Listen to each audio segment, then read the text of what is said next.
గొర్రెల స్కామ్లో ముమ్మర దర్యాప్తట. అది ఎప్పుడు దర్యాప్తు అవుతుందో, ఎప్పుడు దొంగలు జైలుకు పోతారో అర్థం కాదు. అవినీతికే మోడల్గా మారిన మోడల్ స్కూల్. ఇక చూడయ్యా, మోడల్ స్కూల్. ఈ మోడల్ స్కూల్స్ ఎవరు? కిరణ్ కుమార్ సార్ గవర్నమెంట్ ఉన్నప్పుడు మోడల్ స్కూల్స్ తీసుకొచ్చినాడు. Success schools, model schools. దారుణమైనటువంటి ముచ్చట జరిగింది. ఇక్కడ చదవాలి ఇది. ఇక్కడ ఏంది? పాఠశాలకు రాకుండానే జీతాలు తీసుకుంటున్న ఉపాధ్యాయులు, అవినీతి ఉపాధ్యాయులకు సహకరిస్తున్న principal Javed, exams fee scholarship పేరుతో విద్యార్థుల నుండి డబ్బులు వసూలు, నాణ్యత లోపించిన భోజనం, ప్రశ్నిస్తే అర్ధ ఆకలితో ఇబ్బందులు, శుభ్రత లేని పాఠశాల టాయిలెట్లు, పాఠశాల ఆవరణ పట్టించుకోని పాఠశాల విద్యాశాఖ అంటూ ఒక వార్తను మనం చూస్తున్నాం. ఈ సక్సెస్ స్కూల్స్ ఏంది? మోడల్ స్కూల్స్ ఎన్నో పేజీది వార్త? 7వ పేజీలో ఉంది. ఇక్కడ ఈ తెలంగాణ రాష్ట్రంలో గవర్నమెంట్ స్కూల్ వ్యవస్థలు ఎట్లా అయిపోయినాయి, ఏం జరుగుతుంది అనేది నేను ప్రతిరోజు మొత్తుకుంటూనే ఉన్నా. రేవంత్ రెడ్డి గారు తండాకొక బడి మీరు తెరుస్తా అన్నారు, మూసిన బడిని తెరుస్తా అన్నారు. కానీ ఈ మోడల్ స్కూల్స్ గత కాంగ్రెస్ పార్టీ హయాంలోనే మోడల్ స్కూల్స్ వచ్చినాయి. కిరణ్ కుమార్ రెడ్డి గారి గవర్నమెంట్లో మోడల్ స్కూల్స్ వచ్చినాయి. ఈ మోడల్ స్కూల్స్లో దుర్గతిని ఇక్కడ ఆదాబ్ హైదరాబాదు ఫోటోలతో సహా ఇక్కడ జరుగుతున్నటువంటి తీరుతెన్నులను వివరించే ప్రయత్నం చేసింది. ఒకసారి వార్తా వివరాల్లోకి వెళ్దాం. ఏం జరిగింది, ఏం సంగతి ఏందనేది. రైట్. విద్యార్థులకు విద్యాబుద్ధులు నేర్పించి సన్మార్గంలో నడిపించాల్సిన ఉపాధ్యాయులే అసాంఘిక కార్యక్రమాలకు పాల్పడి పాఠశాల పరువు ప్రతిష్టను దిగదారుస్తూ ఉపాధ్యాయ వృత్తికే కలంకం తెస్తున్నారు కొందరు ఉపాధ్యాయులు. పెద్దపల్లి జిల్లా ఓదేల మండలంలోని తెలంగాణ మోడల్ స్కూల్లో ప్రిన్సిపల్ జావేద్ ఉపాధ్యాయుల బాధ్యత రాహిత్యం వల్ల పాఠశాలకు చెడ్డ పేరు తేవడంతో పాటు పిల్లల భవిష్యత్తును ఇబ్బందుల్లోకి నెట్టేస్తున్నారు. పాఠశాలలో ప్రైవేట్ పార్టీలు జరుపుకుంటూ సంస్కారం నేర్పాల్సిన ఉపాధ్యాయులే సంస్కారహీనులుగా ప్రవర్తించడం శోచనీయం. బాధ్యత గల ఉపాధ్యాయ వృత్తిలో ఉండి అసాంఘిక కార్యకలాపాలకు పాల్పడుతున్న వారికి ప్రిన్సిపల్ జావేద్ సహకరించడం సిగ్గుచేటు. ప్రిన్సిపల్ తల కింద పనిచేసే కొందరు స్టాఫ్తో లాలూచి పడి సరిగా లీవ్ అకౌంట్ రికార్డు చేయడంలో నిర్లక్ష్యం వహిస్తున్నారు. చైల్డ్ కేర్ లీవ్ ముందస్తు అనుమతి లేకుండానే యథేచ్ఛగా వాడుకుంటూ ఫిబ్రవరి మార్చి 2024లో కొందరు టీచర్స్ నిబంధన ఉల్లంఘించి అక్రమాలకు పాల్పడ్డారు.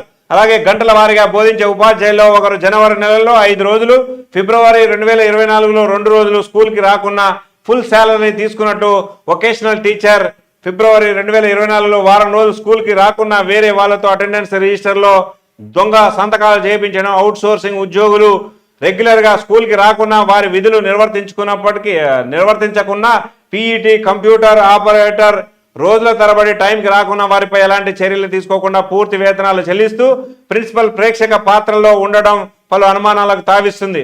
బస్ పాస్ స్కాలర్షిప్స్ అప్లై పేరుతో విద్యార్థులందరినీ నుండి 50 నుండి 100 వసూలు చేసిన, ఎగ్జామ్ ఫీజు పేరుతో ఎక్కువ తీసుకున్న వాళ్లతో లోపాయికార ఒప్పందం వల్ల కేవలం తన గదికి పరిమితమై పర్యవేక్షణ బాధ్యతలను గాలికి వదిలేసి విద్యా సంవత్సరంలో సిలబస్ పూర్తి కాకుండా విద్యార్థులు చదువులో వెనుకబడి పాఠశాలపై దుష్ప్రచారం జరగడంతో నూతన విద్యా సంవత్సరంలో అడ్మిషన్లు తగ్గిపోతున్నాయి.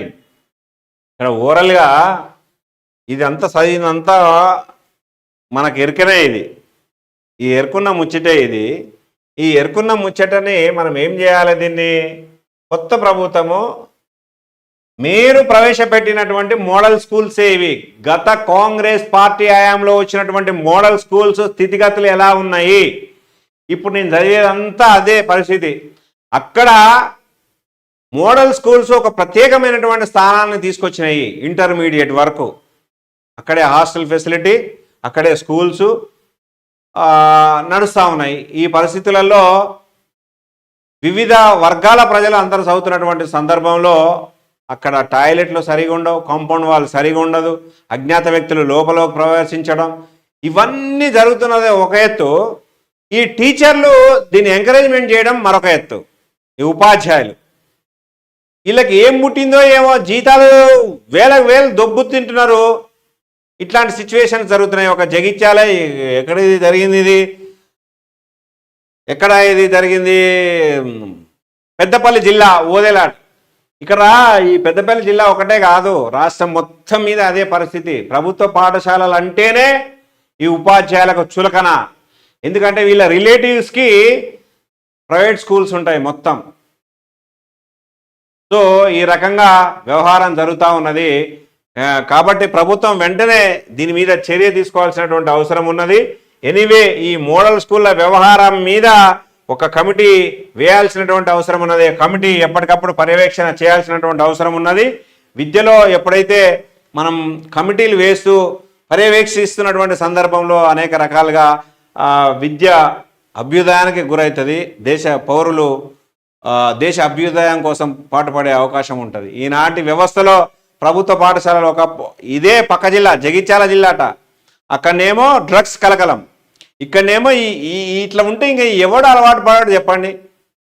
రేవంత్ రెడ్డి గారు ఒకటే మీకు నెత్తినోరు కొట్టుకొని చెప్పేది ఒకటే ముచ్చట, ప్రభుత్వ పాఠశాలల్లో ఏం జరుగుతుందో ఒక్కసారి ఆలోచన చేయండి, ఒక్కసారి విజిట్ చేయండి, మీకు దండం పెడతా. మీరు ఒకసారి పోయి రండి, ఒకసారి ఒక 4-5 స్కూళ్ళు మీరు ఏవైతే స్కూల్స్ ఉన్నాయో ఆ స్కూల్స్ను ఒకసారి పర్యవేక్షణ చేయండి. చేస్తే కానీ ఇక్కడ పిల్లల భవిష్యత్తు బాగుండదండి. రేవంత్ రెడ్డి గారు మీరు కనుక ఈ విధానం మీద చర్యలు కనుక మీరు ఒక నిర్లిప్తత కొనసాగిస్తే మాత్రం మీ మీద తప్పకుండా దండయాత్ర మొదలవుతుంది అనేది కూడా చెప్పక తప్పడం లేదు.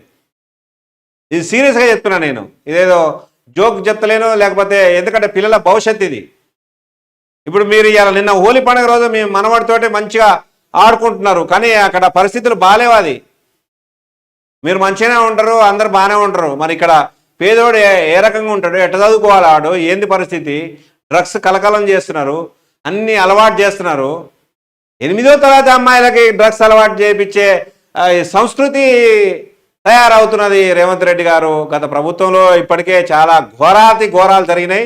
దీని మీద సీరియస్ యాక్షన్ ప్లాన్ ఉండాలని చెప్పేసి కోరుతూ మరొకసారి రేవంత్ రెడ్డి గారికి విజ్ఞప్తి చేస్తున్నా.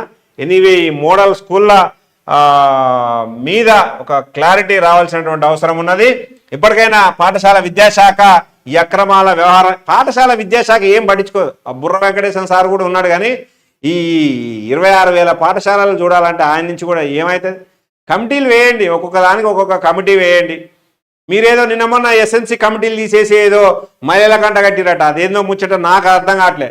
ఈ బుర్ర వెంకటేశ్వర సార్ సలహానా, లేకపోతే రేవంత్ రెడ్డి సలహానా, లేకపోతే ఈ ఏం ముచ్చటో ఏమో కానీ విద్యాశాఖని సర్వనాశనం పట్టించే ధోరణి వైపు మళ్ళా నేనేదో మంచిగుంటుంది మంచోడు మా మామయ్య అంటే మంచం ఎక్కి కూర్చున్నాడు అన్నట్టు ముచ్చట వస్తున్నది ఇప్పుడు. ముచ్చట ఏం ముచ్చటో ఏమో.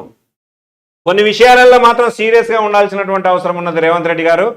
ఈ విద్యలో మాత్రం చాలా సీరియస్గా మీరు మీ పోకడ, మీ తీరుతెన్నులు మాత్రం చాలా సీరియస్గా ఉండాల్సినటువంటి అవసరం ఉన్నది. ఇది ప్రధాన దినపత్రికల్లో వచ్చినటువంటి వార్తా విశేషాలు. ఎనీవే